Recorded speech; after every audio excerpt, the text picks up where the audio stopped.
Chapter 7. As he was sitting at breakfast next morning, Basil Hallward was shown into the room. "I am so glad that I have found you, Dorian," he said gravely. "I called last night, and they told me you were at the opera. Of course I knew that was impossible. But I wish you had left word where you had really gone to. I passed a dreadful evening, half afraid that one tragedy might be followed by another. I think you might have telegraphed for me when you heard of it first. I read of it quite by chance in the late edition of the Globe that I picked up at the club. I came here at once, and was miserable at not finding you. I can't tell you how heartbroken I am about the whole thing. I know what you must suffer. But where were you? Did you go down and see the girl's mother? For a moment I thought of following you there. They gave the address in the paper, somewhere in Euston Road, isn't it?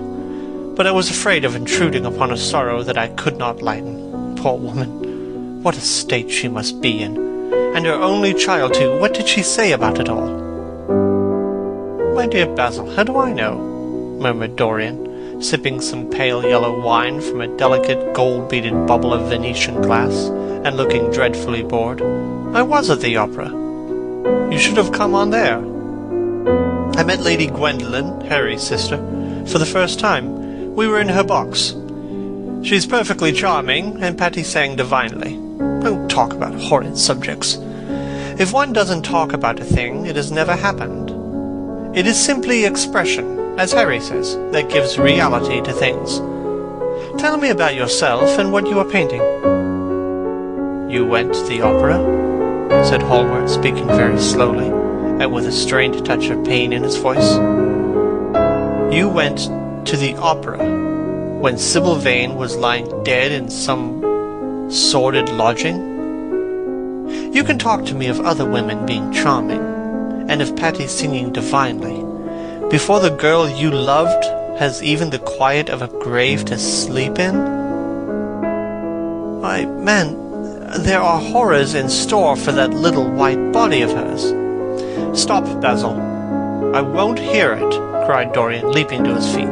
"You must not tell me those things. What is done is done. What is past is past."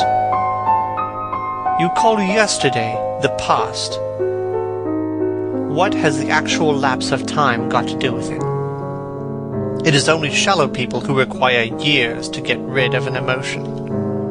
A man who is master of himself can end a sorrow as easily as he can invent a pleasure. I don't want to be at the mercy of my emotions. I want to use them, to enjoy them, and to dominate them. Dorian, this is horrible. Something has changed you completely. You look exactly the same wonderful boy who used to come down to my studio day after day to sit for his picture, but you were simple, natural, and affectionate then. You were the most unspoiled creature in the whole world. Now, I don't know what has come over you. You talk as if you had no heart, no pity in you. It is all Harry's influence, I can see that." The lad flushed up, and, going to the window, looked out on the green flickering garden for a few moments.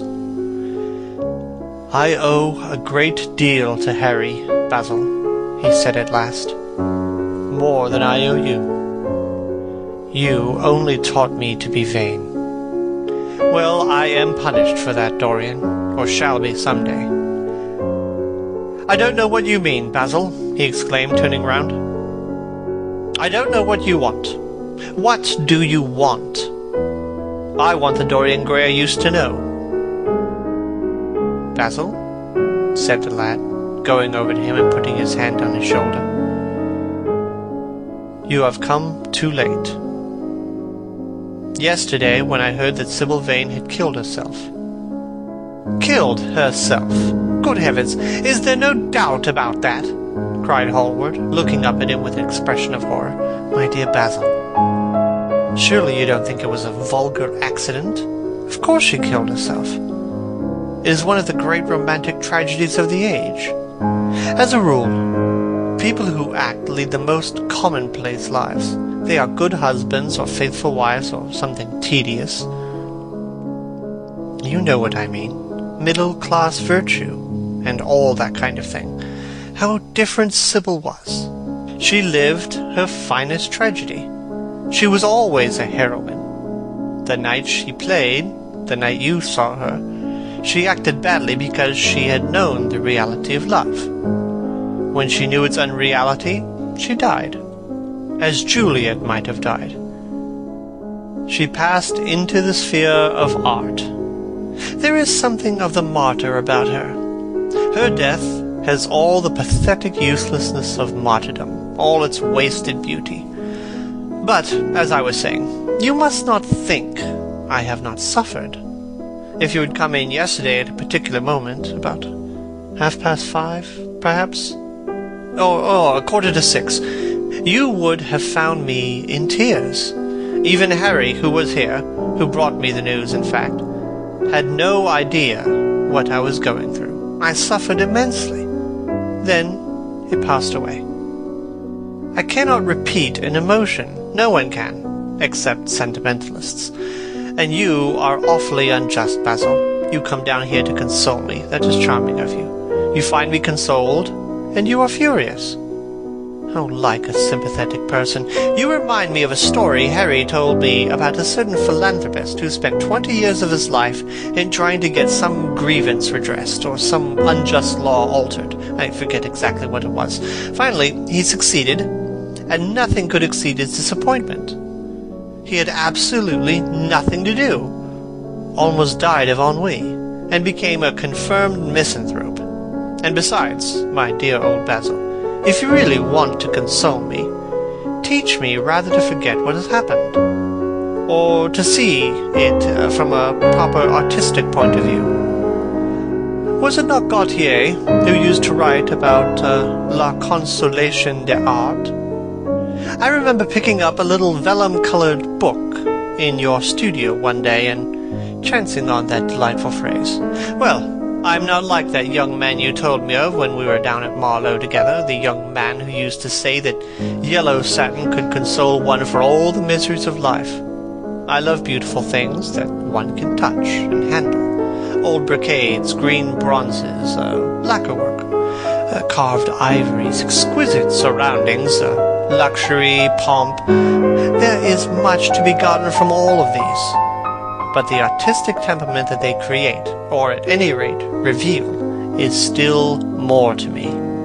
To become the spectator of one's own life, as Harry says, is to escape the suffering of life.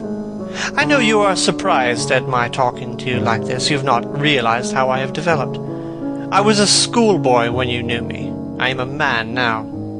I have new passions, new thoughts, new ideas. I am different. But you must not like me less. I am changed, but you must always be my friend. Of course, I'm very fond of Harry, but I know that you are better than he is. You are not stronger, not too much afraid of life, but you are better. And how happy we used to be together. Don't leave me, Basil, and don't quarrel with me. I am what I am. There is nothing more to be said. Hallward felt strangely moved. Rugged and straightforward as he was, there was something in his nature that was purely feminine in its tenderness. The lad was infinitely dear to him, and his personality had been the great turning point of his art. He could not bear the idea of reproaching him any more. After all, his indifference was probably merely a mood that would pass away. There was so much in him that was good, so much in him that was noble. Well, Dorian, he said at length with a sad smile, I won't speak to you again about this horrible thing after today. I only trust your name won't be mentioned in connection with it. The inquest is to take place this afternoon. Have they summoned you? Dorian shook his head, and a look of annoyance passed over his face at the mention of the word inquest. There was something so crude and vulgar about everything of the kind. They don't know my name, he answered. But surely she did. Only my Christian name, and that I am quite sure she never mentioned anyone. She told me once that they were all rather curious to learn who I was, and that she invariably told them my name was Prince Charming. It was very pretty of her. You must do me a drawing of her, Basil.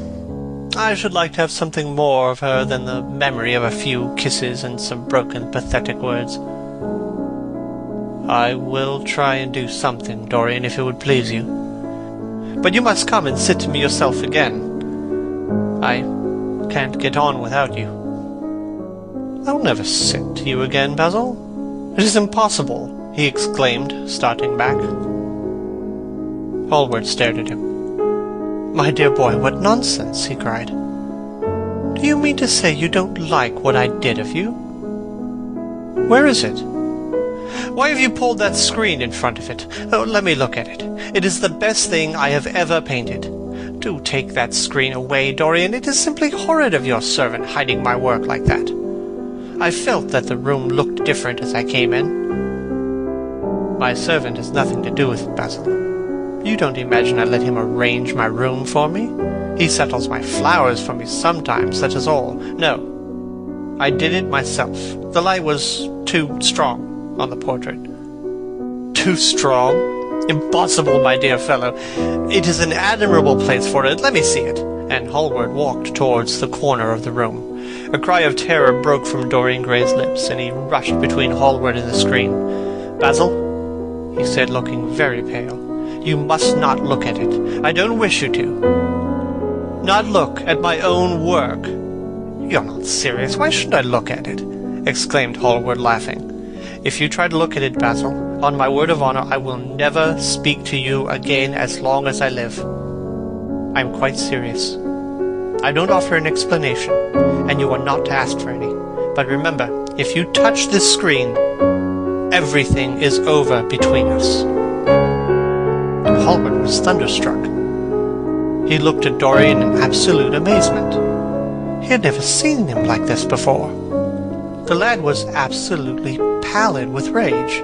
His hands were clenched, and the pupils of his eyes were like discs of blue fire. He was trembling all over. Dorian? Don't speak. But what is the matter? Of course I won't look at it if you don't want me to, he said rather coldly, turning on his heel and going over towards the window. But really it seems rather absurd that I shouldn't see my own work, especially as I'm going to exhibit it in Paris in the autumn. I should probably have to give it another coat of varnish before that, so I must see it some day. And why not today? To exhibit it? You want to exhibit it? Exclaimed Dorian Gray, a strange sense of terror creeping over him. Was the world going to be shown his secret? Were people to gape at the mystery of his life? That was impossible. Something, he did not know what, had to be done at once. Yes. I don't suppose you will object to that. Georges Petit is going to collect all my best pictures for a special exhibition in the Rue de Sèze, which will open the first week in October. The portrait will only be away a month. I should think you could easily spare it for that time. In fact, you are sure to be out of town. And if you hide it always behind a screen, you can't care much about it. Dorian Gray passed his hand over his head. There were beads of perspiration there. He felt that he was on the brink of a horrible danger. You told me a month ago that you would never exhibit it. Why have you changed your mind? You people who go in for being consistent have just as many moods as others. The only difference is that your moods are rather meaningless. You can't have forgotten that you assured me most solemnly that nothing in the world would induce you to send it to any exhibition. You told Harry exactly the same thing. He stopped suddenly, and a gleam of light came into his eyes. He remembered that Lord Henry had said to him once, half seriously and half in jest, "If you want to have an interesting quarter of an hour, get Basil to tell you why he won't exhibit your picture." He told me why he wouldn't, and it was a revelation to me. Yes, perhaps Basil too had a secret. He would ask him and try. "Basil," he said, coming over quite close and looking him straight in the face, We have each of us a secret. Let me know yours, and I will tell you mine. What was your reason for refusing to exhibit my picture?" Hallward shuddered in spite of himself. "Dorian, if I told you, you might like me less than you do, and you would certainly laugh at me. I could not bear your doing either of those two things. If you wish me to never look at your picture again, I am content. I have always you to look at. If you wish the best work I've ever done to be hidden from the world, I am satisfied. Your friendship is dearer to me than any fame or reputation." "No, Basil, you must tell me," murmured Dorian Gray. "I think I have a right to know." His feeling of terror had passed away, and curiosity had taken its place. He was determined to find out Basil Hallward's mystery. "Let us sit down, Dorian," said Hallward, looking pale and pained. "Let us sit down. I will sit in the shadow, and you shall sit in the sunlight. Our lives are like that. Just answer me one question. Have you noticed in the picture something that you did not like? Something that probably at first did not strike you, but that revealed itself to you suddenly?" "Basil!" cried the lad, clutching the arms of his chair with trembling hands and gazing at him with wild, startled eyes. "I see you did. Don't speak. Wait till you hear what I have to say. It is quite true that I have worshipped you with far more romance of feeling than a man usually gives to a friend. Somehow, I had never loved a woman. I suppose I never had time. Perhaps, as Harry says, grand passion is the privilege of those who have nothing to do, and that is the use of idle classes in a country. Well, from the moment I met you, your personality had the most extraordinary influence over me. I admit that I adored you, madly, extravagantly, absurdly. I was jealous of everyone to whom you spoke. I wanted to have you all to myself. I was only happy when I was with you. When I was away from you, you were still present in my art. It was all wrong and foolish. It is all wrong and foolish still. Of course, I never let you know anything about this. It would have been impossible. You would not have understood it. I did not understand it myself. One day, I determined to paint a wonderful portrait of you. It was to have been my masterpiece. It is my masterpiece. But as I worked at it, every flake and film of color seemed to reveal my secret. I grew afraid that the world would know of my idolatry. I felt, Dorian, that I had told too much. Then it was that I resolved never to allow the picture to be exhibited. You were a little annoyed, but that you did not realize all that it meant to me. Harry, to whom I talked about it, laughed at me, but I did not mind that. When the picture was finished and I sat alone with it, I felt that I was right. Well, after a few days, the portrait left my studio, and as soon as I had got rid of the intolerable fascination of its presence, it seemed to me that I had been foolish in imagining that I had not said anything in it, more than you were extremely good-looking and that I could paint. Even now, I cannot help feeling that it is a mistake to think that the passion one feels in creation is ever really shown in the work one creates. Art is more abstract than we fancy. Form and color tell us of form and color, that is all. It often seems to me that art conceals the artist far more completely than it ever reveals him. And so when I got this offer from Paris, I determined to make your portrait the principal thing in my exhibition. It never occurred to me that you would refuse. I see now that you were right. The picture must not be shown. You must not be angry with me, Dorian, for what I have told you. As I said to Harry once, you were made to be worshipped. Dorian Gray drew a long breath. The color came back to his cheeks, and a smile played across his lips. The peril was over. He was safe for the time.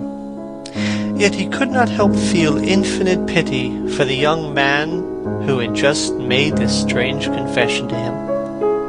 He wondered if he would ever be so dominated by the personality of a friend. Lord Harry had the charm of being very dangerous, but that was all. He was too clever and too cynical to be really fond of. Would there ever be someone who would fill him with a strange idolatry? Was that one of the things that life had in store? "It is extraordinary to me, Dorian," said Hallward, "that you should have seen this in the picture. Did you really see it?" "Of course I did." "Well, you don't mind my looking at it now?" Dorian Gray shook his head. "You must not ask me that, Basil. I could not possibly let you stand in front of that picture." "You will someday, surely." "Never." "Well, perhaps you're right. And now goodbye, Dorian. You have been the one person in my life of whom I have been really fond. I don't suppose I shall often see you again. You don't know what it cost me to tell you all that I have told you." "My dear Basil," cried Dorian, "what if you told me? Simply that you felt that you liked me too much? That is not even a compliment." "It was not intended as a compliment. It was a confession. A very disappointing one." "Why, what did you expect, Dorian? You didn't see anything else in that picture, did you? There's nothing else to see?" "No, there was nothing else to see. Why do you ask? But you mustn't talk about not meeting me again, or anything of that kind. You and I are friends, Basil. We must always remain so." "You've got Harry," said Hallward sadly. "Oh, Harry!" cried the lad with a ripple of laughter. "Harry spends his days in saying what is incredible, and his evenings in doing what is improbable. Just the sort of life I would like to lead, but still I don't think I would go to Harry if I was in trouble. I would sooner go to you, Basil." "But you won't sit to me again?" "Impossible. You spoil my life as an artist by refusing, Dorian. No man comes across two ideal things. Few comes across one. I can't explain it to you, Basil, but I must never sit to you again. I will come and have tea with you. This will be just as pleasant." "Pleasanter for you, I'm afraid," murmured Hallward regretfully. "And now goodbye. I am sorry you won't let me look at the picture once again, but that can't be helped. I quite understand what you feel about it." As he left the room, Dorian Gray smiled to himself. Poor Basil! How little he knew of the true reason.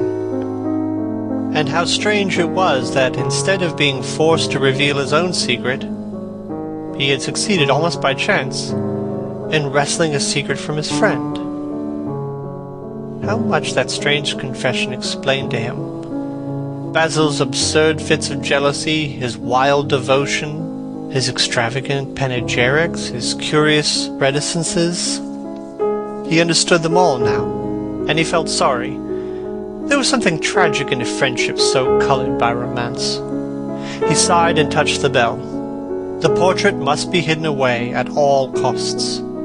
He could not run such a risk of discovery again. It had been mad of him to have the thing remain, even for an hour, in a room to which any of his friends had access. End of Chapter 7. Chapter 8. When his servant entered, he looked at him steadfastly, and wondered if he had thought of peering behind the screen. The man was quite impassive, and waited for his orders. Dorian lit a cigarette, and walked over to the glass and glanced into it. He could see the reflection of Victor's face perfectly. It was like a placid mask of servility. There was nothing to be afraid of there, yet he thought it best to be on his guard. Speaking very slowly, he told him to tell the housekeeper that he wanted to see her, and then to go to the frame-maker's and ask him to send 2 of his men round at once. It seemed to him that, as the man left the room, he peered in the direction of the screen, or was that only his fancy? After a few moments, Mrs. Leaf, a dear old lady in a black silk dress with a photograph of the late Mr. Leaf framed in a large gold brooch at her neck, and an old-fashioned thread mittens on her wrinkled hands, bustled into the room. "Well, Master Dorian," she said, "what can I do for you? I beg your pardon, sir." Here came a courtesy. "I shouldn't call you Master Dorian any more, but Lord bless you, sir, I have known you since you were a baby. And many's the trick you've played on poor old Leaf. Not that you are not always a good boy, sir, but boys will be boys, Master Dorian, and jam is a temptation to the young, isn't it, sir?" He laughed. "You must always call me Master Dorian, Leaf. I will be very angry with you if you don't. And I assure you I am quite as fond of jam now as I used to be. Only when I am asked out to tea I am never offered any. I want you to give me the key of the room at the top of the house." "The old schoolroom, Master Dorian? Why, it's full of dust. I must get it arranged and put straight before you get into it. It is not fit for you to see, Master Dorian. It is not, indeed. I don't want it put straight, Leaf. I only want the key." "Well, Master Dorian, you'll be covered with cobwebs if you goes into it. Why, it hasn't been opened for nearly 5 years, not since his lordship died." He winced at the mention of his dead uncle's name. He had hateful memories of him. "That does not matter, Leaf," he replied. "All I want is the key." "And here is the key, Master Dorian," said the old lady, after going over the contents of a bunch with tremulously uncertain hands. "Here is the key. I'll have it off the ring in a moment, but you don't think of living up there, Master Dorian, and you're so comfortable here." "No, Leaf, I don't. I merely want to see the place, and perhaps store something in it. That's all. Thank you, Leaf. I hope your rheumatism is better. And mind you, send me up jam for breakfast." Mrs. Leaf shook her head. "Them foreigners don't understand jam, Master Dorian. They calls it compot. But I'll bring it to you myself some morning, if you lets me." "That will be very kind of you, Leaf," he answered, looking at the key, and having made him an elaborate courtesy, the old lady left the room, her face wreathed in smiles. She had a strong objection to the French valet. It was a poor thing, she felt, for anyone to be born a foreigner. As the door closed, Dorian put the key in his pocket and looked round the room. His eye fell on a large purple satin coverlet heavily embroidered with gold, a splendid piece of late 17th century Venetian work that his uncle had found in a convent near Bologna. Yes, that would serve to wrap the dreadful thing in. It had perhaps served often as a pall for the dead.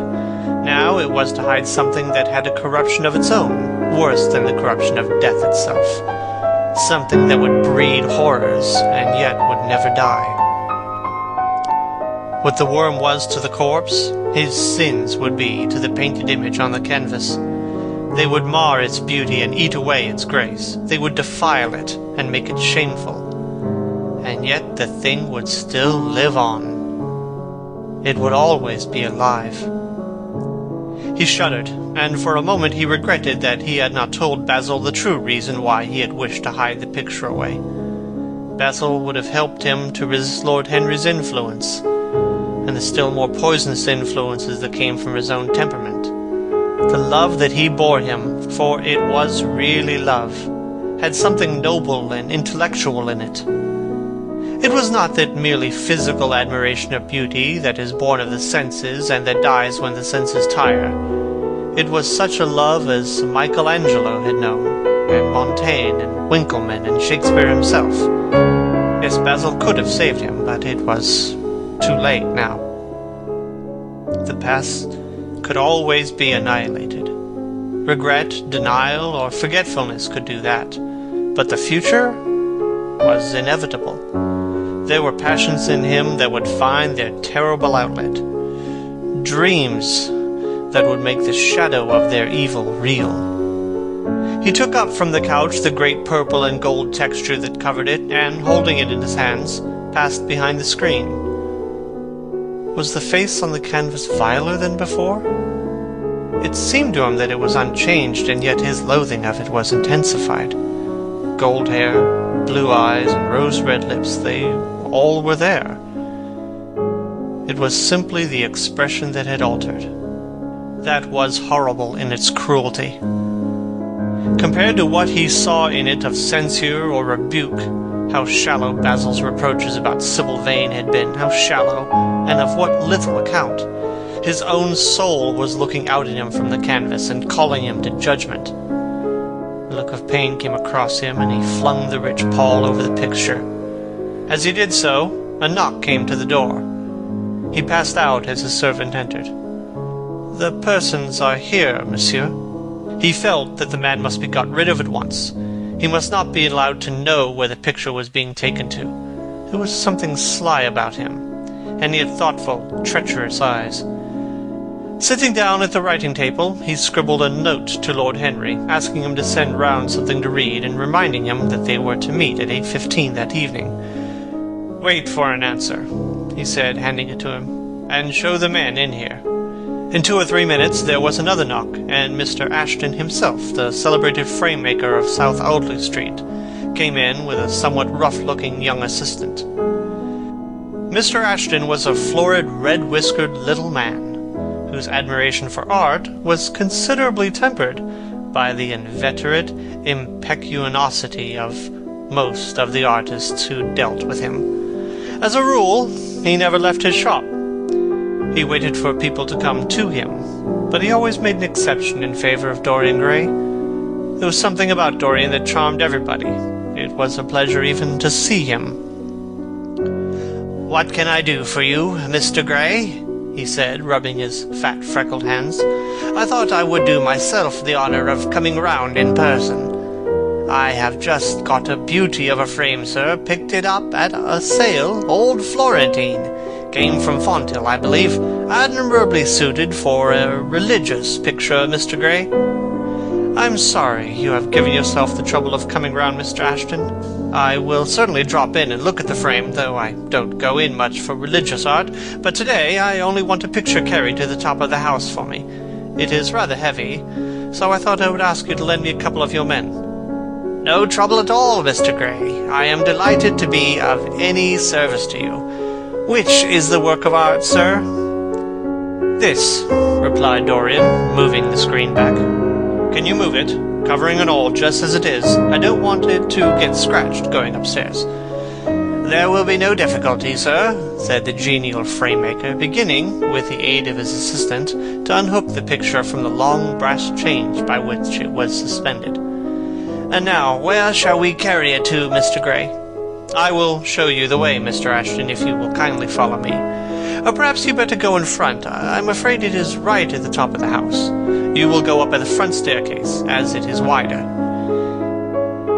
He held the door open for them, and they passed out into the hall and began the ascent. The elaborate character of the frame has made the picture extremely bulky, and now and then, in spite of the obsequious protests of Mr. Ashton, who had a true tradesman's dislike of seeing a gentleman do anything useful, Dorian put his hand to it so as to help them. "Something of a load to carry, sir," gasped the little man when they reached the top landing, and he wiped his shiny forehead.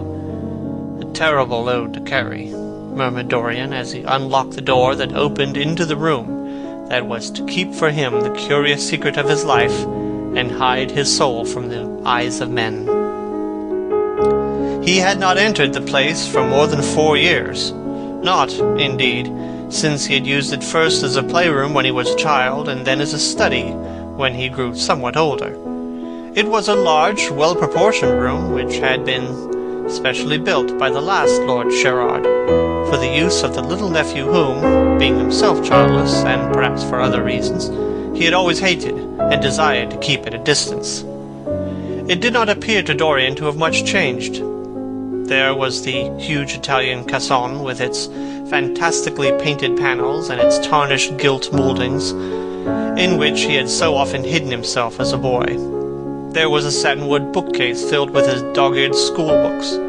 On the wall behind it was hanging the same ragged Flemish tapestry, where a faded king and queen were playing chess in a garden, while a company of hawkers rode by carrying hooded birds on their gauntleted wrists. How well he recalled it all! Every moment of his lonely childhood came back to him as he looked round. He remembered the stainless purity of his boyish life, and it seemed horrible to him that it was here that the fatal portrait was to be hidden away. How little he had thought, in those dead days, of all that was in store for him. But there was no other place in the house so secure from prying eyes as this. He had the key, and no one else could enter it. Beneath its purple pall, the face painted on the canvas could grow bestial, sodden, and unclean. What did it matter? No one could see it. He himself would not see it. Why should he watch the hideous corruption of his soul? He kept his youth, that was enough. And besides, might not his nature grow finer after all? There was no reason that the future should be so full of shame. Some love might come across his life and purify him, and shield him from those sins that seemed to be already stirring in spirit and in flesh, those curious unpictured sins, whose very mystery lent them their subtlety and their charm. Perhaps, some day, the cruel look would have passed away from the scarlet, sensitive mouth, and he might show to the world Basil Hallward's masterpiece. No, that was impossible. The thing upon the canvas was growing old, hour by hour, and week by week. Even if it escaped the hideousness of sin, the hideousness of age was in store for it. The cheeks would become hollow or flaccid. The yellow crow's feet would creep round the fading eyes and make them horrible. The hair would lose its brightness. The mouth would gape, droop, would be foolish or gross, as the mouths of old men are. There would be the wrinkled throat, the cold, blue-veined hands, the twisted body that he remembered in the uncle who had been so stern to him in his boyhood. The picture had to be concealed. There was no help for it. "Bring it in, Mr. Ashton, please," he said wearily, turning around. "I'm sorry I kept you so long. I was thinking of something else." "Always glad to have a rest, Mr. Gray," answered the frame-maker, who was still gasping for breath. "Where shall we put it, sir?" "Oh, anywhere. Here, this will do. I don't want to have it hung up. Just lean it against the wall. Thanks. Might one look at the work of art, sir?" Dorian started. "It would not interest you, Mr. Ashton," he said, keeping his eye on the old man. He felt ready to leap on him and fling him to the ground if he dared to lift the gorgeous hanging that concealed the secret of his life. "I won't trouble you any more now. I am much obliged for your kindness in coming round." Not at all, Mr. Gray. Ever ready to do anything for you, sir." And Mr. Ashton tramped downstairs, followed by the assistant, who glanced back at Dorian with a look of shy wonder in his rough, uncomely face. He had never seen anyone so marvelous. When the sound of their footsteps had died away, Dorian locked the door and put the key in his pocket. He felt safe now. No one would ever look on the horrible thing. No eye but his would ever see his shame. On reaching the library, he found that it was after 5 o'clock, and that the tea had already been brought up. On a little table of dark, perfumed wood, thickly encrusted with nacre, a present from his guardian's wife, Lady Radley, who had spent the preceding winter in Cairo, was lying a note from Lord Henry, and beside it was a book bound in yellow paper, the cover slightly torn and the edges soiled. A copy of the 3rd edition of St. James's Gazette had been placed on the tea-tray. It was evident that Victor had returned. He wondered if he had met the men in the hall as they were leaving the house, and had wormed out of them what they had been doing. He would be sure to miss the picture, had no doubt missed it already while he had been laying the tea things. The screen had not been replaced, and the blank space on the wall was visible. Perhaps some night he might find him creeping upstairs and trying to force the door of the room. It was a horrible thing to have a spy in one's house. He had heard of rich men who had been blackmailed all their lives by some servant who had read a letter, or overheard a conversation, or picked up a card with an address, or found beneath a pillow a withered flower or a bit of crumpled lace. He sighed, and having poured himself out some tea, opened Lord Henry's note. It was simply to say that he sent him round the evening paper and a book that might interest him, and that he would be at the club at 8:15. He opened the St. James's languidly and looked through it. A red pencil mark on the 5th page caught his eye. He read the following paragraph. Inquest on an actress. An inquest was held this morning at the Bell Tavern, Hoxton Road, by Mr. Danby, the district coroner, on the body of Sybil Vane, a young actress recently engaged at the Royal Theatre, Holborn. A verdict of death by misadventure was returned. Considerable sympathy was expressed for the mother of the deceased, who was greatly affected during the giving of her own evidence, and that of Dr. Birrell, who had made the post-mortem examination of the deceased. He frowned slightly, and, tearing the paper in two, went across the room and flung the pieces into a gilt basket. How ugly it all was, and how horribly real ugliness made things. He felt a little annoyed with Lord Henry for having sent him the account, and it was certainly stupid of him to have marked it with a red pencil. Victor might have read it. The man knew more than enough English for that. Perhaps he had read it, and had begun to suspect something.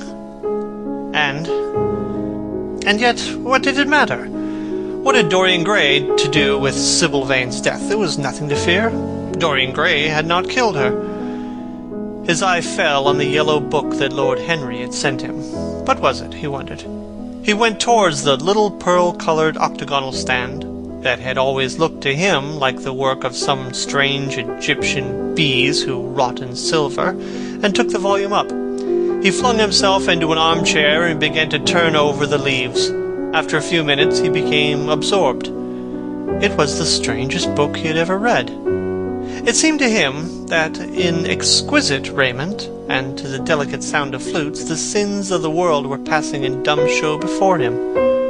Things that he had dimly dreamed of were suddenly made real to him. Things of which he had never dreamed were gradually revealed.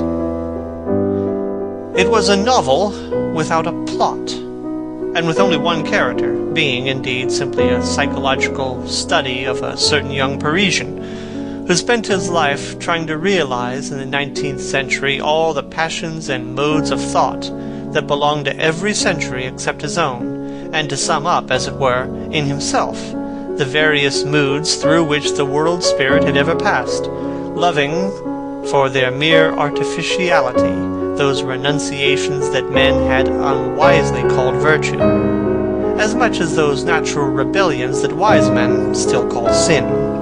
The style in which it was written was that curious jeweled style, vivid and obscure at once, full of argot and archaisms, of technical expressions and of elaborate paraphrases that characterizes the work of some of the finest artists of the French school of decadence.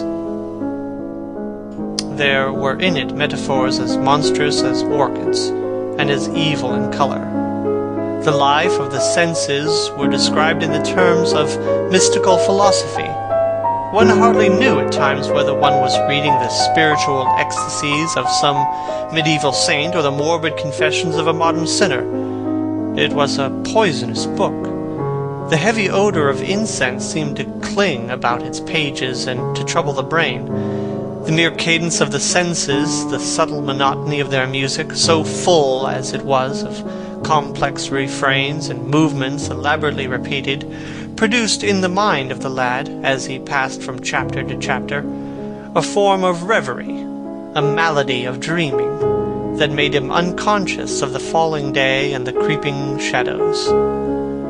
Cloudless, and pierced by one solitary star, a copper-green sky gleamed through the windows.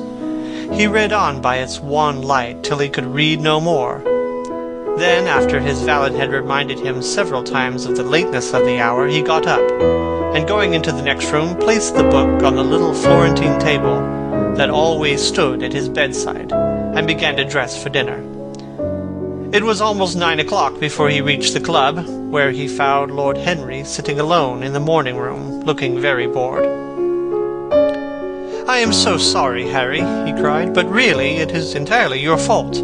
That book you sent me so fascinated me I forgot what the time was." "I thought you would like it," replied his host, rising from his chair. "I didn't say I liked it, Harry. I said it fascinated me. There is a great difference." "Ah, "If you have discovered that, you have discovered a great deal," murmured Lord Henry with his curious smile. "Come, let us go in to dinner. It is dreadfully late, and I'm afraid the champagne will be too much iced." End of Chapter 8. Chapter 9. For years Dorian Gray could not free himself from the memory of this book. Or perhaps it would be more accurate to say that he never sought to free himself from it. He procured from Paris no less than 5 large paper copies of the first edition, and had them bound in different colors so that they might suit his various moods and the changing fancies of a nature over which he seemed, at times, to have almost entirely lost control. The hero, the wonderful young Parisian, in whom the romantic temperament and the scientific temperament were so strangely blended, became to him a kind of prefiguring type of himself, and indeed the whole book seemed to him to contain the story of his own life, written before he had lived it. In one point he was more fortunate than the book's fantastic hero. He never knew, never indeed had any cause to know, that somewhat grotesque dread of mirrors, and polished metal surfaces, and still water, which came upon the young Parisian so early in his life, and was occasioned by the sudden decay of a beauty that had once, apparently, been so remarkable.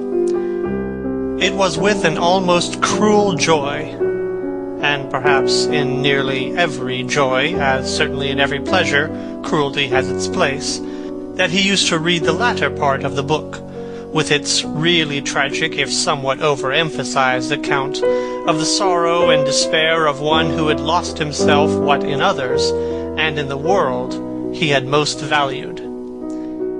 He, at any rate, had no cause to fear that. The boyish beauty that had so fascinated Basil Hallward, and many others beside him, seemed to never leave him.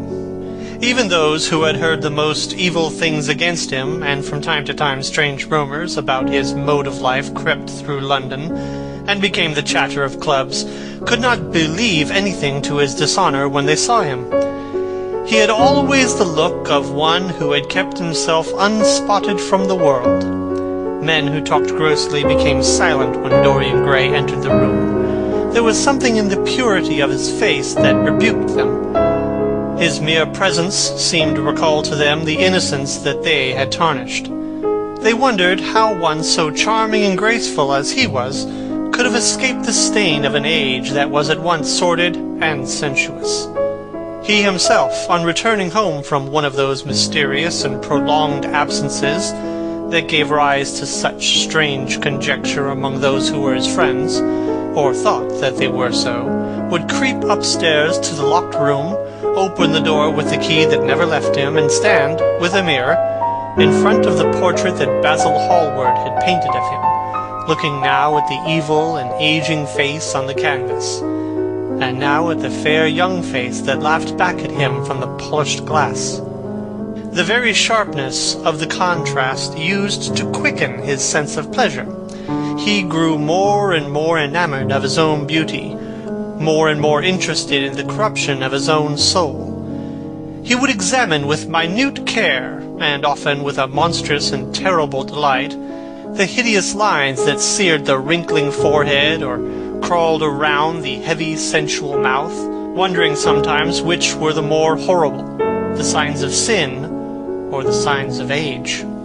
He would place his white hands beside the coarse bloated hands of the picture and smile.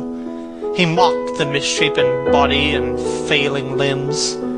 There were moments, indeed, at night when, lying sleepless in his own delicately scented chamber, or in the sordid room of the little ill-famed tavern near the docks, which, under an assumed name and in disguise, it was his habit to frequent, he would think of the ruin he had brought upon his soul, with a pity that was all the more poignant because it was purely selfish.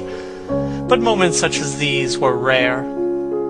The curiosity about life that, many years before, Lord Henry had first stirred in him, as they sat together in the garden of their friend, seemed to increase with gratification. The more he knew, the more he desired to know. He had mad hungers that grew more ravenous as he fed them. Yet he was not really reckless, at any rate in his relations to society. Once or twice every month during the winter, and on each Wednesday evening while the season lasted, he would throw open to the world his beautiful house, and have the most celebrated musicians of the day to charm his guests with the wonders of their art.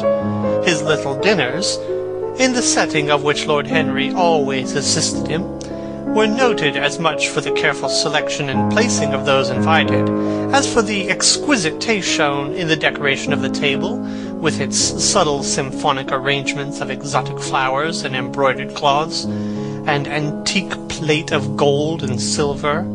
Indeed, there were many, especially among the very young men, who saw, or fancied that they saw, in Dorian Gray the true realization of a type of which they had often dreamed in Eton or Oxford days. A type that was to combine something of the real culture of the scholar with all the grace and distinction and perfect manner of a citizen of the world. To them, he seemed to belong to those whom Dante describes as having sought to make themselves perfect by the worship of beauty. Like Gautier, he was one for whom the visible world existed. And certainly, to him, life itself was the first, the greatest of the arts, and for it all the other arts seemed to be but a preparation. Fashion, by which it is really fantastic, comes for a moment universal, and dandyism, which, in its own way, is an attempt to assert the absolute modernity of beauty, had, of course, their fascination for him. His mode of dressing, and the particular styles that he affected from time to time, had their marked influence on the young exquisites of the Mayfair balls and the Pall Mall Club windows, who copied him in everything that he did, and tried to reproduce the accidental charm of his graceful, though to him only half-serious, fopperies.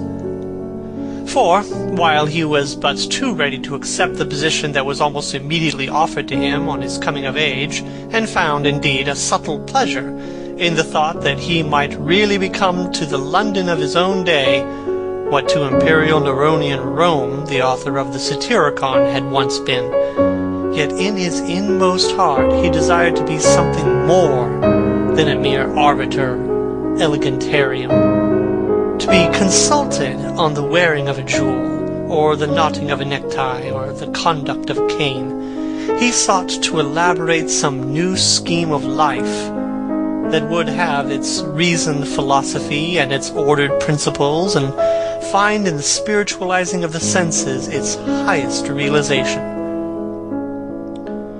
The worship of the senses has often, and with much justice, been decried, men feeling a natural instinct of terror about passions and sensations that seem stronger than ourselves, and that we are conscious of sharing with the less highly organized forms of existence. But it appeared to Dorian Gray that the true nature of the senses had never been understood, and that they remained savage and animal merely because the world had sought to starve them into submission, or to kill them by pain, instead of aiming at making them elements of a new spirituality, of which a fine instinct for beauty was to be the dominant characteristic. As he looked back upon man moving through history, he was haunted by a feeling of loss. So much had been surrendered, and to such little purpose.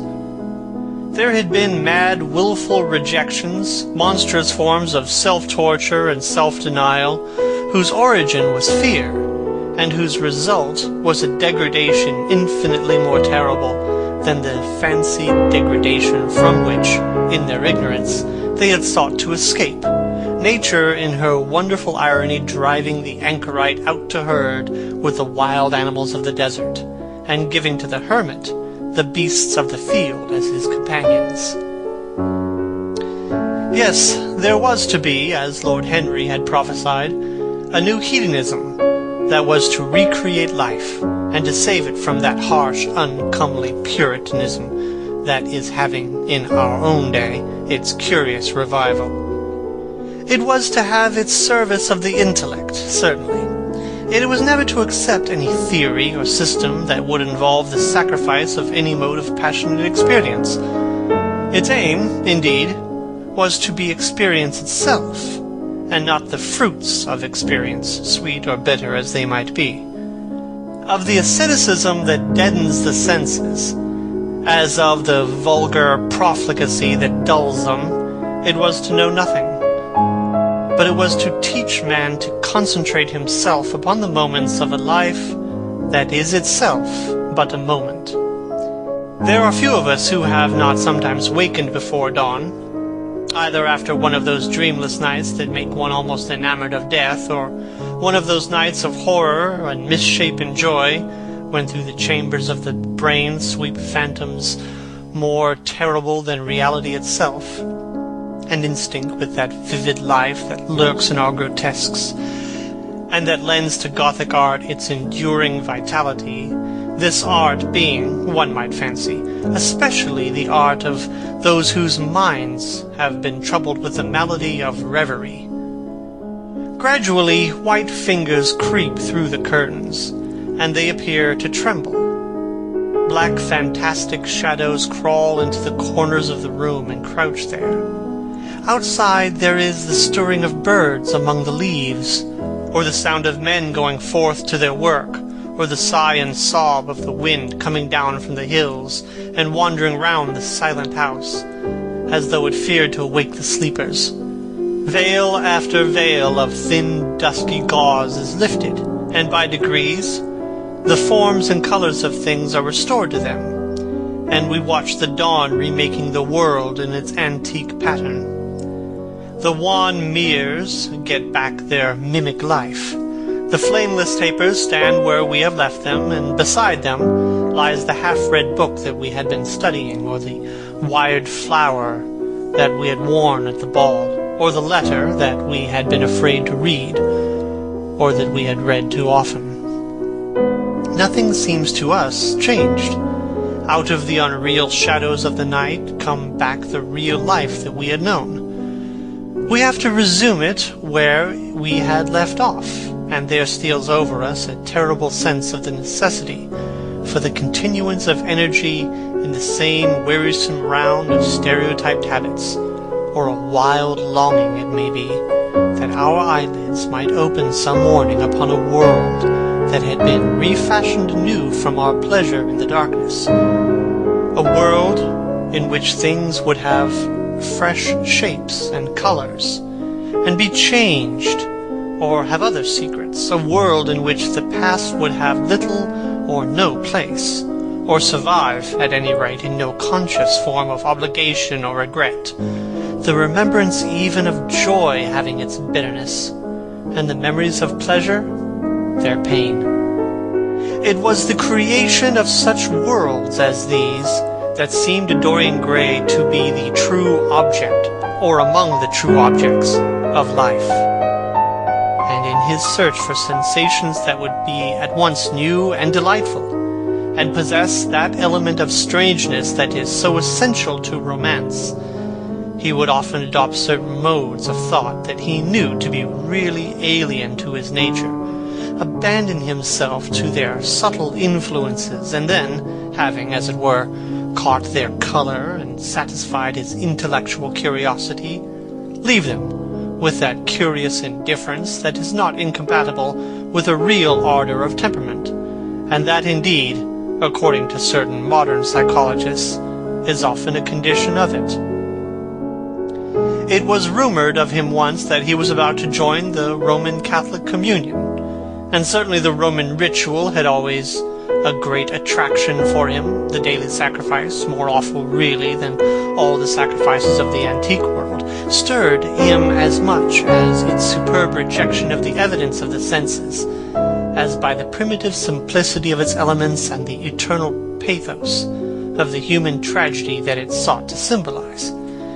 He loved to kneel down on the cold marble pavement, and with the priest, in his stiff flowered cope, slowly and with white hands moving aside the veil of the tabernacle, and raising aloft the jeweled lantern-shaped monstrance with that pallid wafer that at times, one would fain think, is indeed the panis celestis, the bread of angels, or, robed in the garments of the Passion of Christ, breaking the host into the chalice and smiting his breast for his sins, the fuming censers, that the grave boys in their lace and scarlet tossed into the air like great gilt flowers had their subtle fascination for him. As he passed out, he used to look with wonder at the black confessionals, and long to sit in the dim shadow of them and listen to men and women whispering through the tarnished grating the true story of their lives.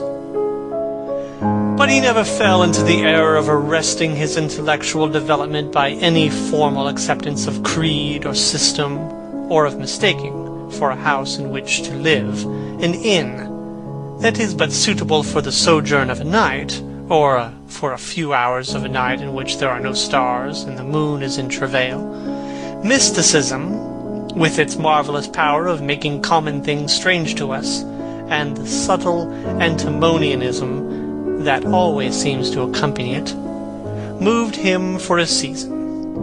And for a season he inclined to the materialistic doctrines of the Darwinismus movement in Germany, and found a curious pleasure in tracing the thoughts and passions of men to some pearly cell in the brain or some white nerve in the body, delighting in the conception of the absolute dependence of the spirit on certain physical conditions, morbid or healthy, normal or diseased.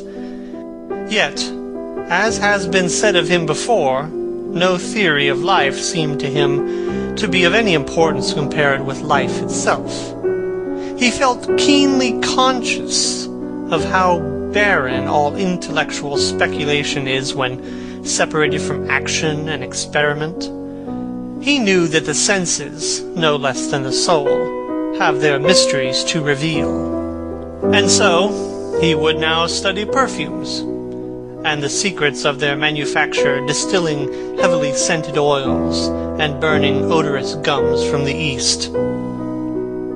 He saw that there was no mood of the mind which had not its counterpart in the sensuous life, and set himself to discover their true relations, wondering what there was in frankincense that made one mystical, and in ambergris that stirred one's passions, and in violets that woke the memory of dead romances, and in musk that troubled the brain, and in champak that stained the imagination, and seeking often to elaborate a real psychology of perfumes, and to estimate the several influences of sweet-smelling roots and scented, pollen-laden flowers, of aromatic balms, and of dark and fragrant woods, of spikenard that sickens, of Hovenia that makes men mad, and of aloes that are said to be able to expel melancholy from the soul.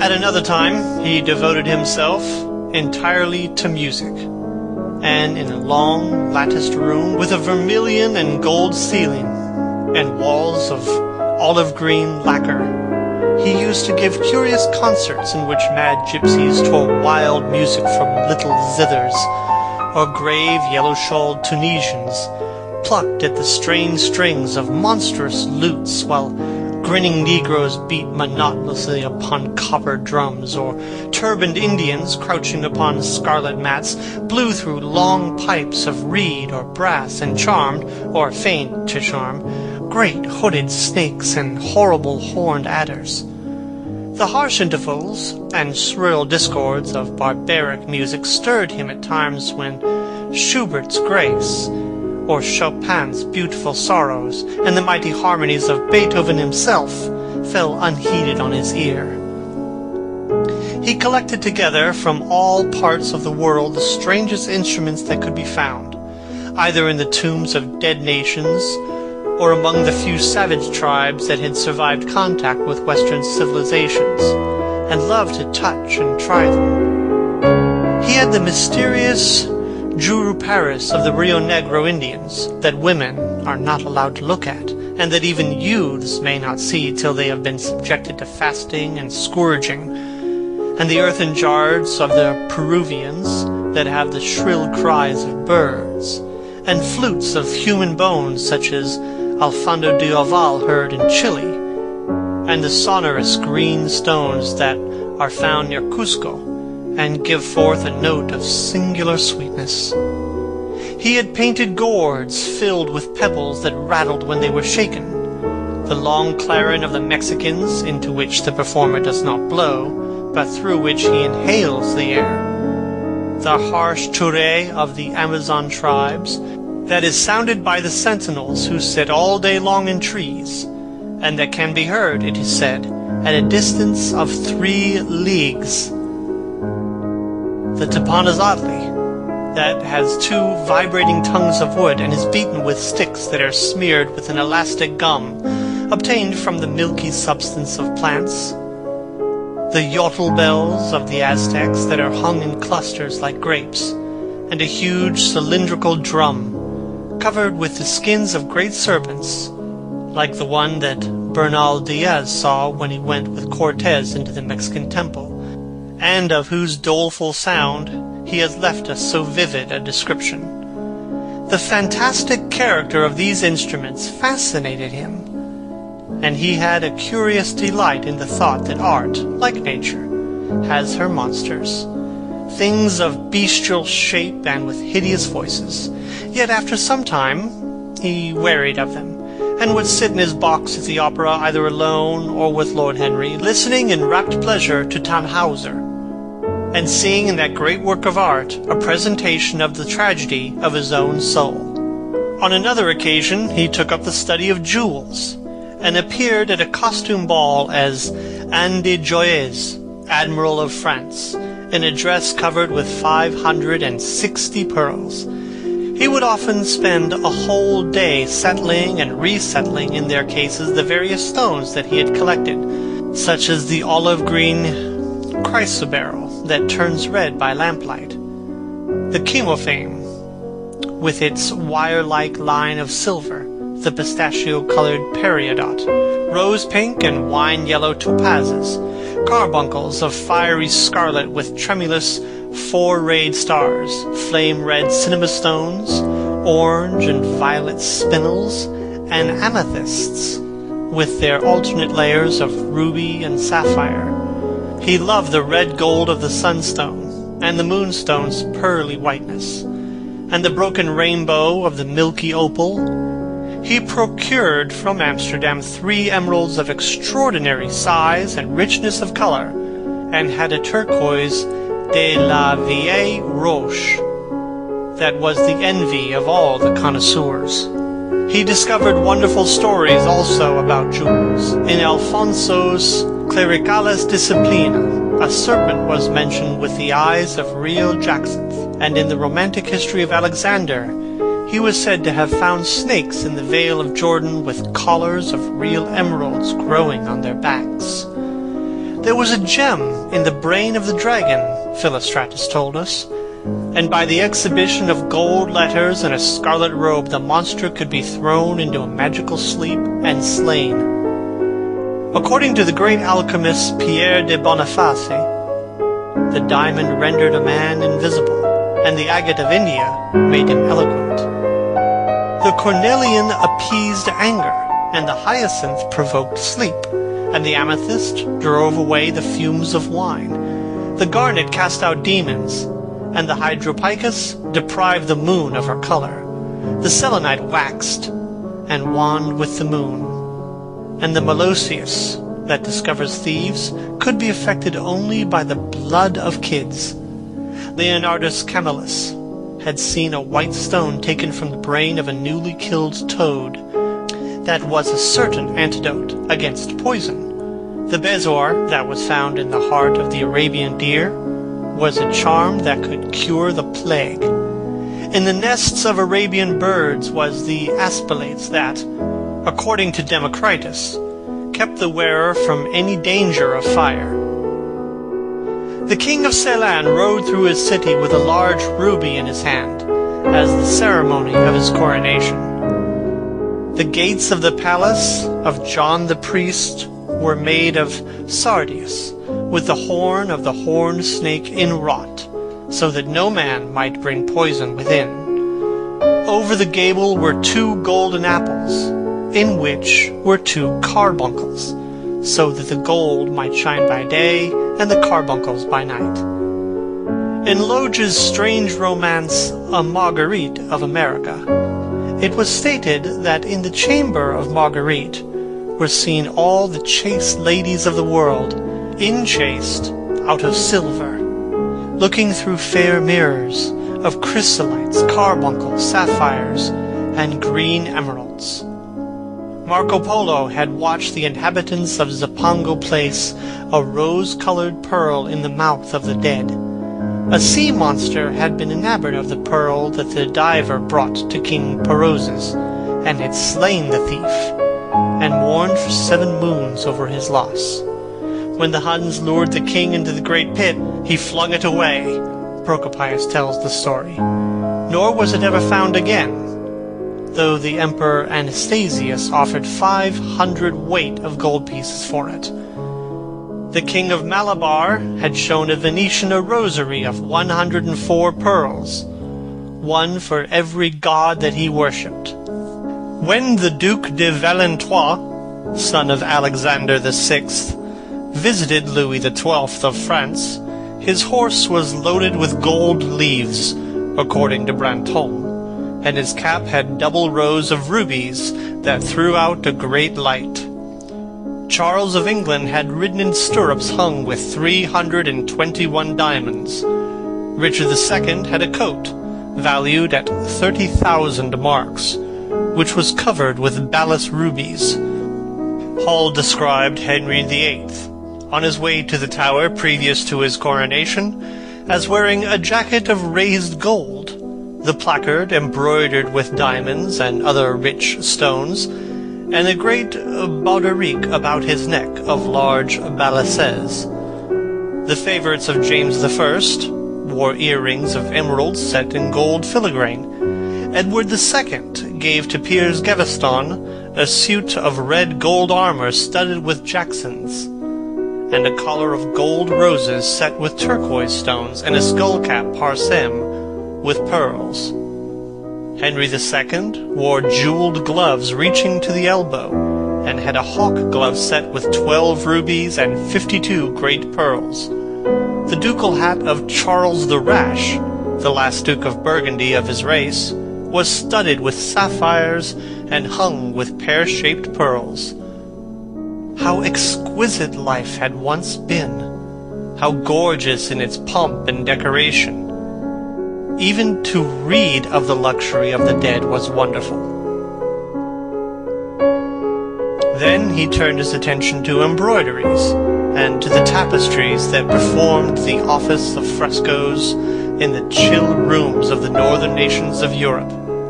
As he investigated the subject, and he always had an extraordinary faculty of becoming absolutely absorbed for the moment in whatever he took up, he was almost saddened by the reflection of the ruin that time brought on beautiful and wonderful things. He, at any rate, had escaped that. Summer followed summer, and the yellow jonquils bloomed and died many times, and nights of horror repeated the story of their shame. But he was unchanged. No winter marred his face or stained his flower-like bloom. How different it was with material things. Where had they gone to?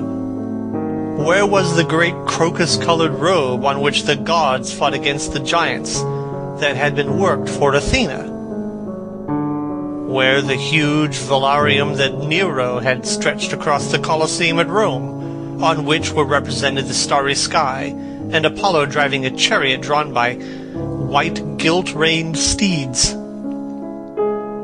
He longed to see the curious table napkins wrought by Elagabalus, on which were displayed all the dainties and viands that could be wanted for a feast, the mortuary cloth of King Chilperic, with its 300 gold beads, the fantastic robes that excited with indignation of the Bishop of Pontus, and were figured with lions, panthers, bears, dogs, forests, rocks, hunters, all in fact that a painter can copy from nature. And the coat that Charles of Orleans once wore, on the sleeves of which were embroidered the verses of a song beginning, Madame, je suis ton jouet, the musical accompaniment of the words being wrought in gold thread, and each note a square shape in those days, formed with 4 pearls. He read of the poem that was prepared at the palace at Rheims for the use of Queen Joan of Burgundy, and was decorated with 1,321 parrots, made in embroidery, and blazoned with the king's arms, and 561 butterflies, whose wings were similarly ornamented with the arms of the queen, the whole worked in gold. Catherine de Medicis had a mourning bed made for her of black velvet powdered with crescents and suns. Its curtains were of damask, with leafy wreaths and garlands figured upon a gold and silver background, and fringed along the edges with broideries of pearls, and it stood in a room hung with rows of the queen's devices in cut black velvet upon cloth of silver. Louis XIV had gold-embroidered caryatides 15 feet high in his apartment. The state bed of Sobieski, King of Poland, was made of Smyrna gold brocade embroidered in turquoises with verses from the Koran. Its supports were of silver gilt, beautifully chased, and profusely set with enameled and jeweled medallions. It had been taken from the Turkish camp before Vienna, and the standard of Mohammed had stood under it. And so, for a whole year he sought to accumulate the most exquisite specimens that he could find of textile and embroidered work, getting the dainty Delhi muslins, finely wrought with gold thread palmates, and stitched over with iridescent beetles' wings, the Dhaka gauzes, that from their transparency are known in the East as woven air, and running water, and evening dew, strange figured cloths from Java, elaborate yellow Chinese hangings, books bound in tawny satins, or fair blue silks and wrought with fleur-de-lis, birds and images, veils of laces worked in Hungary point, Sicilian brocades, and stiff Spanish velvets, Georgian work with its gilt coins, and Japanese focuses, with their green-toned golds and their marvelously plumaged birds. He had a special pattern also for ecclesiastical vestments, as indeed he had for everything connected with the service of the church. In the long cedar chests that lined the west gallery of his house he had stored away many rare and beautiful specimens of what is really the raiment of the bride of Christ, who must wear purple and jewels and fine linen, that she may hide the pallid, macerated body that is worn by the suffering that she seeks for, and wounded by self-inflicted pain. He had a gorgeous cope of crimson silk and gold thread damask, figured with a repeating pattern of gold pomegranates set in 6-petaled formal blossoms, beyond which, on either side, was the pineapple device wrought in seed pearls. The orphreys were divided into panels representing scenes from the life of the Virgin, and the coronation of the Virgin was figured in colored silks upon the hood. This was Italian work of the 15th century. Another cope was of green velvet, embroidered with heart-shaped groups of acanthus leaves, from which spread long-stemmed white blossoms, the details of which were picked out with silver thread and colored crystals. The morse bore a seraph's head in gold thread-raised work. The orphreys were woven in a diaper of red and gold silk, and were starred with medallions of many saints and martyrs, among whom was Saint Sebastian.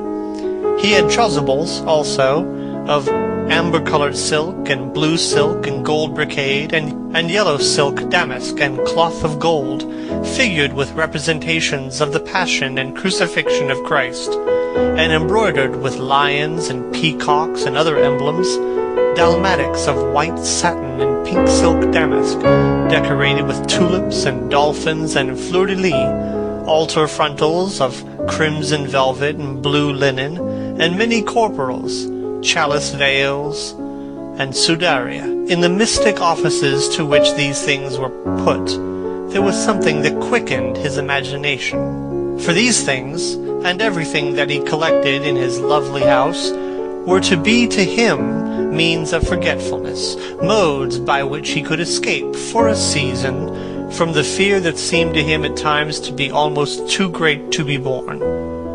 Upon the walls of the lonely locked room where he had spent so much of his boyhood, he had hung with his own hands the terrible portrait whose changing features showed him the real degradation of his life, and had draped the purple and gold pall in front of it as a curtain. For weeks he would not go there, would forget the hideous painted thing, would get back his light heart, his wonderful joyousness, his passionate pleasure in mere existence.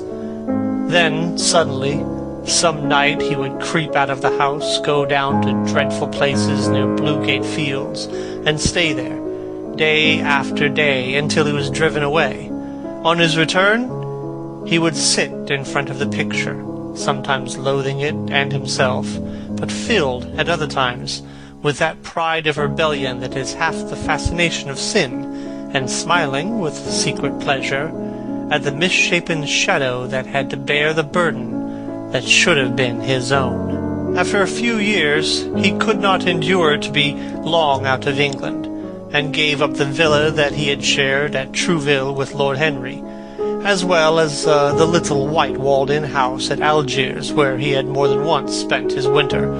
He hated to be separated from the picture that was such a part of his life, and he was also afraid that during his absence someone might gain access to the room, in spite of the elaborate bolts and bars that he had caused to be placed upon the door. He was quite conscious that this would tell them nothing. It was true that the portrait still preserved, under all the foulness and ugliness of the face, its marked likeness to himself, but what could they learn from that?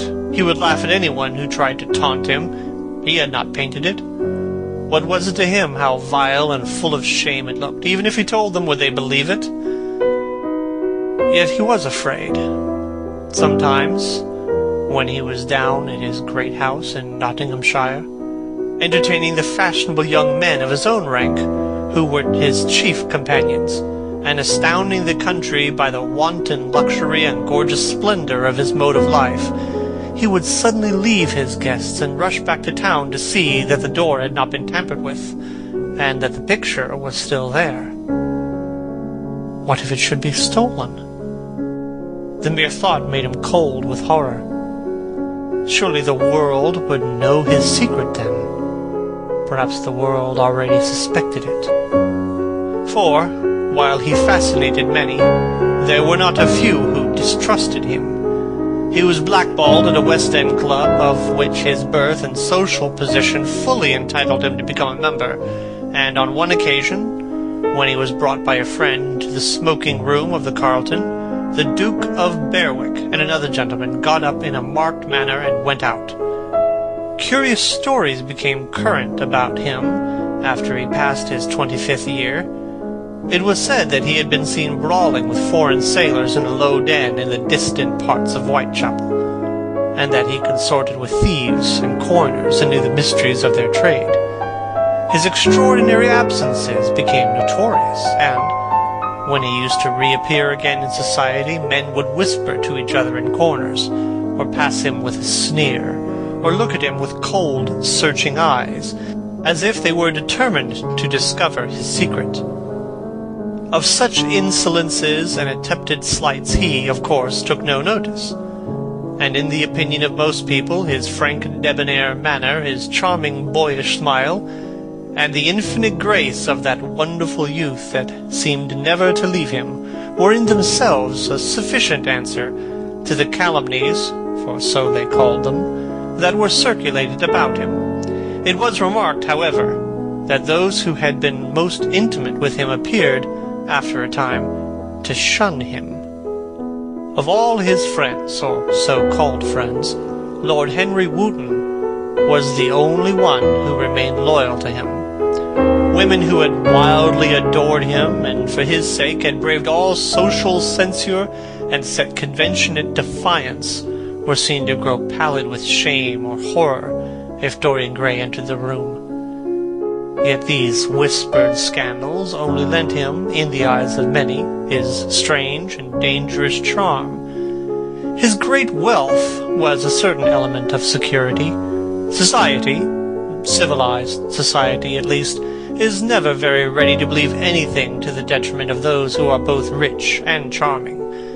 It feels instinctively that manners are of more importance than morals, and the highest respectability is of less value in its opinion than the possession of a good chef. And, after all, it is a very poor consolation to be told that the man who has given one a bad dinner or poor wine is irreproachable in his private life. Even the cardinal virtues cannot atone for cold entrees, as Lord Henry remarked once in a discussion on the subject.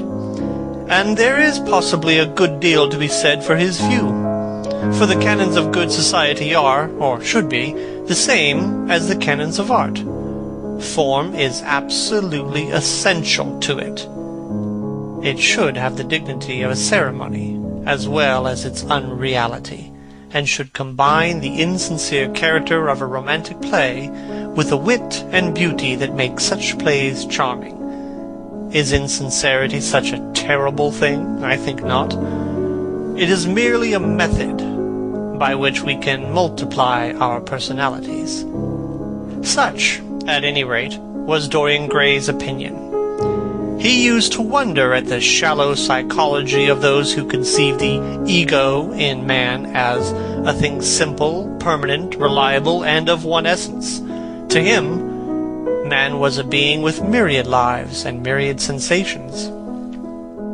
A complex, multiform creature that bore within itself strange legacies of thought and passion, and whose very flesh was tainted with the monstrous maladies of the dead.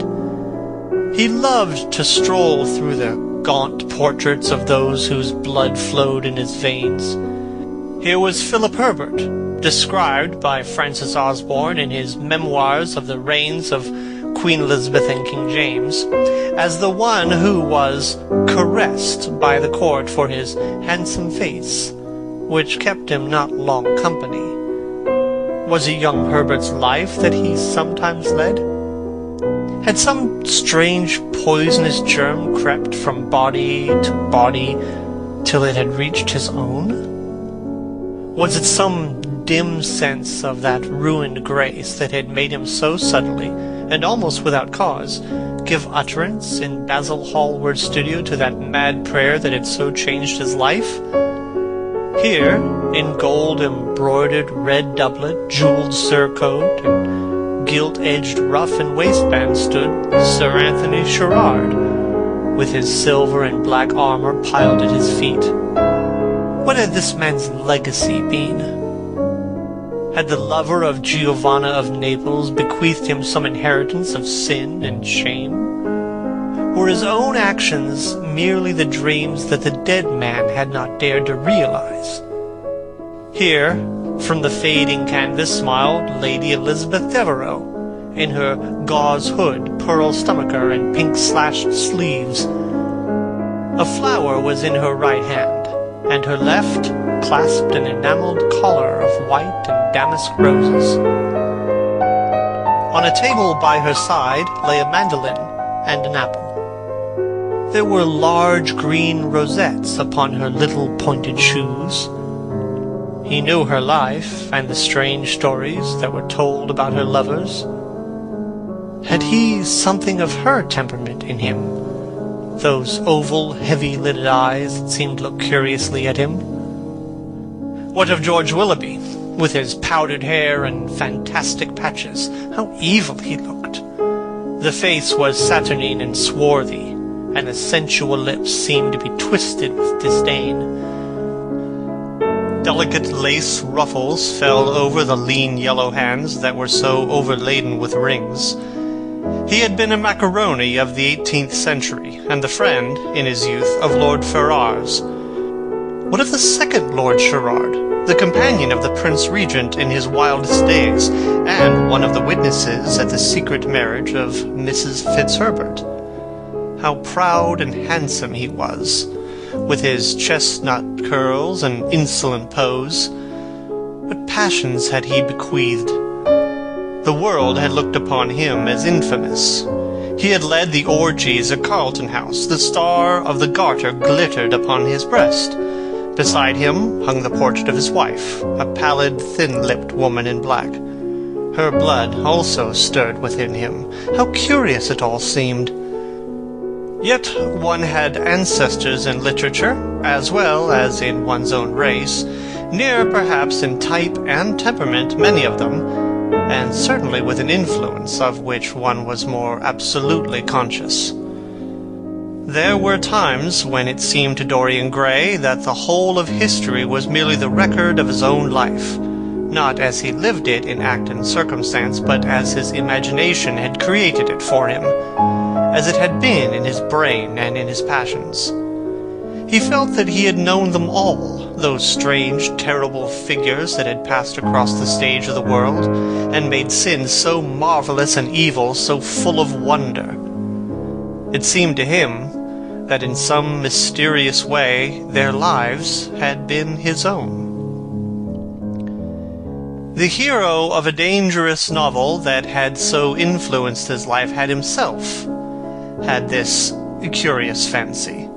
In a chapter of the book he tells how, crowned with laurel, lest lightning might strike him, he had sat, as Tiberius, in a garden at Capri, reading the shameful books of Elephantis, while dwarves and peacocks strutted around him, and the flute-player mocked the swinger of the censer, and, as Caligula, had caroused with the green-shirted jockeys in their stables, and supped in an ivory manger with a jewel-frontleted horse, and, as Domitian, had wandered through a corridor lined with marble mirrors, looking round with haggard eyes for the reflection of the dagger that was to end his days, and sick with that ennui, that tedium vitae, that comes on those to whom life denies nothing, and had peered through a clear emerald at the red shambles of the circus, and then, in a litter of pearl and purple drawn by silver-shod mules, had carried through the streets of pomegranate to a house of gold,